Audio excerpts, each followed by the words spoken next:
नमस्कार दोस्तों। Web three सिर्फ इंटरनेट का नया वर्जन नहीं है। ये एक ऐसी सोच है जहां कंट्रोल कंपनियों से निकलकर यूजर के हाथों में आ गया। वेब थ्री को समझने के लिए हमें इसके मुख्य एलिमेंट जानने होंगे, क्योंकि यही वो बिल्डिंग ब्लॉक्स है जो फ्यूचर इंटरनेट को चलाते हैं। वेब थ्री के मुख्य 9 एलिमेंट हैं: decentralisation, blockchain technology, crypto currency और token, AI semantic web, connectivity IoT, 3D graphics and metaverse, smart contract, user data ownership and privacy, DeFi, decentralized finance। आइए दोस्तों, अब इन एलिमेंट को एक एक करके विस्तार से जानने की कोशिश करते हैं। वेब थ्री का सबसे बड़ा पार्ट है डिसेंट्रलाइजेशन।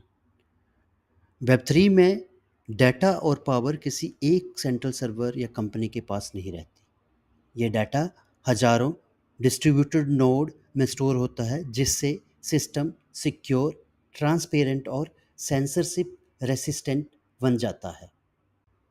तो सीधे शब्दों में अब हम कहें, डिसेंट्रलाइजेशन एलिमेंट के कारण अब इंटरनेट का बॉस कोई कंपनी नहीं बल्कि पब्लिक है। अगर कोई एक सर्वर डाउन हो जाए तो बाकी सिस्टम संभाल लेता है। अब कंट्रोल बराबर बंटा है, आपके पास, मेरे पास, सबके पास। नेक्स्ट एलिमेंट है ब्लॉकचेन टेक्नोलॉजी। ब्लॉकचेन एक डिस्ट्रीब्यूटेड डिजिटल लेजर है जहां हर ट्रांजैक्शन को ब्लॉक्स में रिकॉर्ड किया जाता है, और ये ब्लॉक्स एक दूसरे से चेन की तरह जुड़े होते हैं। हर ब्लॉक पिछले से जुड़ा है। आप इसे ऐसे सोच सकते हैं जैसे एक ऑनलाइन डायरी है जिसकी कॉपी हर किसी के पास मौजूद है। तुम कुछ भी लिखो, सबको अपडेट मिल जाता है, जिससे डाटा ट्रांसपेरेंट और सिक्योर रहता है। एक बार डाटा जुड़ने के बाद उसे बदला या मिटाया नहीं जा सकता। नमस्कार दोस्तों, अब हम एक ऐसे एलिमेंट के बारे में बात करने जा रहे हैं जिसके बारे में लगभग सभी को पता है। अब तक अगर मैं वेब थ्री की जर्नी की बात करूं तो मैक्सिमम लोग इसी एलिमेंट की बात करते हैं, और ये एलिमेंट है क्रिप्टो करेंसी और टोकन। और लोग मैक्सिमम टाइम ये करते हैं कि बाकी एलिमेंट को इग्नोर कर कर देते हैं, जिसकी वजह से उन्हें बहुत बार स्कैम का भी सामना करना पड़ता है। अगर मैं बात करूं, क्रिप्टो करेंसी एक डिजिटल करेंसी है जो ब्लॉक चेन पर चलती है और किसी बैंक या सरकार पर निर्भर नहीं होती। टोकन ब्लॉकचेन आधारित डिजिटल एसेट हैं जो किसी प्रोजेक्ट, प्लेटफॉर्म या डिजिटल प्रॉपर्टी की ओनरशिप दर्शाते हैं। वेब थ्री में पैसे भेजने के लिए बैंक की ज़रूरत नहीं। बिटकॉइन, इथेरियम जैसी करेंसी से तुम सीधे किसी को भी पेमेंट कर सकते हैं। टोकन की मदद से तुम डिजिटल आइटम जैसे आर्ट्स, म्यूजिक या गेम एसेट ऑन कर सकते हैं। तो अब हम ये कह सकते हैं कि वेब थ्री के दौर में अब जो कागज़ की मनी है उसी की वैल्यू नहीं है, कोड की भी वैल्यू है। अब हम बात करते हैं अनदर एलिमेंट की, जो कि एआई एंड सिमेंटिक वेब है। आज की डेट में वेब थ्री के दौर में इसका भी बहुत ज़्यादा यूज हो रहा है। एआई अब इंटरनेट को समझाने की ताकत देता है। सिमेंटिक वेब और एआई वेब थ्री को इंटेलिजेंट बनाते हैं। वेब थ्री में सर्च सिर्फ रिजल्ट नहीं दिखाता, बल्कि तुम्हारी ज़रूरत को समझकर एग्जैक्ट और पर्सनलाइज जवाब देता है। अगर हम बात करें, पहले इंटरनेट सिर्फ शब्द समझता था, अब वो इरादा भी समझता है। तुम कुछ भी सर्च करो और एआई तुम्हारी नीयत पकड़ लेगा। इस सेक्शन में हम बात करेंगे connectivity and IoT, internet of thing. IoT से वेब थ्री में हर डिवाइस इंटरनेट से कनेक्टेड है। एक नेटवर्क है जहां हर device, phone, watch, TV, car या फ्रिज इंटरनेट से कनेक्ट होकर रियल टाइम में डाटा शेयर करते हैं। अब इंटरनेट सिर्फ कंप्यूटर तक सीमित नहीं है, तुम्हारी स्मार्ट वॉच, कार, घर की लाइट सब इंटरनेट से जुड़े हैं।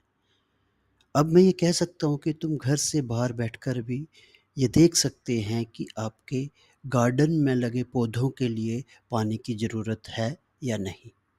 वेब थ्री ने हर चीज़ को स्मार्ट और कनेक्टेड बना दिया है।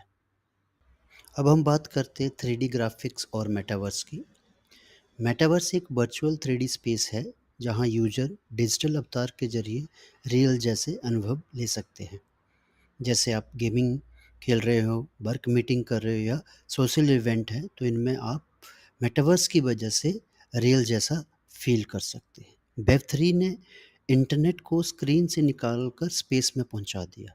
अब आप 3D में घूम सकते हो, मीटिंग कर सकते हो या पार्टी कर सकते हो। सब कुछ ये वर्चुअली हो रहा है, जैसे कि ये गेम की तरह हो रहा है, बट एक ये नई रियलिटी है जिसे आप वेब 3 में 90% रियल फीलिंग ले सकते हैं इंटरनेट के ऊपर।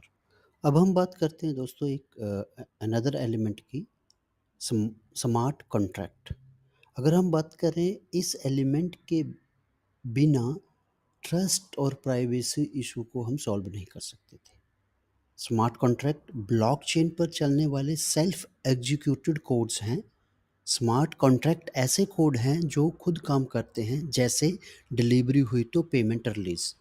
इसमें कोई भी धोखा, कोई देरी नहीं है। जैसे डिलीवरी पूरी हुई तो पेमेंट रिलीज़ हो जाएगी। अब कोई भी बिचौलिया, जिसे आप मिडमैन कहते हैं, इसके बीच नहीं है। कोई झंझट नहीं, सिस्टम खुद तय करेगा कब क्या करना है। यानी ट्रस्ट और प्राइवेसी की जो इशू था वो स्मार्ट कॉन्ट्रैक्ट ने सॉल्व कर दिया। अब हम बात करते हैं एक और एलिमेंट की, user data ownership and privacy. Web 3 में डाटा का कंट्रोल यूजर के हाथ में होता है, जो प्राइवेट की के जरिए अपने डाटा और अकाउंट को एक्सेस करता है। इसमें कोई थर्ड पार्टी डाटा चोरी या बेच नहीं सकती। अगर हम बात करें, आपका डाटा आपका ही रहेगा। जो आज की डेट में हो रहा है, आप गूगल या फेसबुक के ऊपर काम करते हैं, बट वो कंपनी आपको ट्रैक करती है। वेब 3 में ऐसा नहीं होगा। तुम्हारे पास अपनी एक प्राइवेट की होगी और वही तय करेगी कि डाटा कौन देखेगा। मीन अब प्राइवेसी हक है, सुविधा नहीं।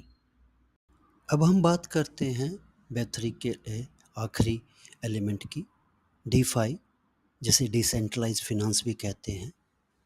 ये एक ऐसा सिस्टम है जहाँ पे आप बिना बैंक के लोन ले सकते हैं, ट्रेड कर सकते हैं या इन्वेस्ट कर सकते हैं सीधे ब्लॉकचेन पर।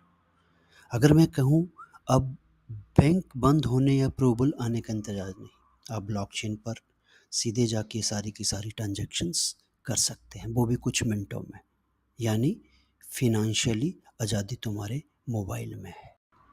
दोस्तों, उम्मीद है इस वीडियो से आपको वेब 3 के 9 अहम एलिमेंट को समझने में मदद मिली होगी। अगर ये जानकारी उपयोगी लगी हो तो वीडियो को लाइक करें, अपने दोस्तों के साथ शेयर करें और ऐसे ही वेब 3 की गहराई और इसके वास्तविक उपयोग जानने के लिए चैनल को ज़रूर सब्सक्राइब करें। धन्यवाद।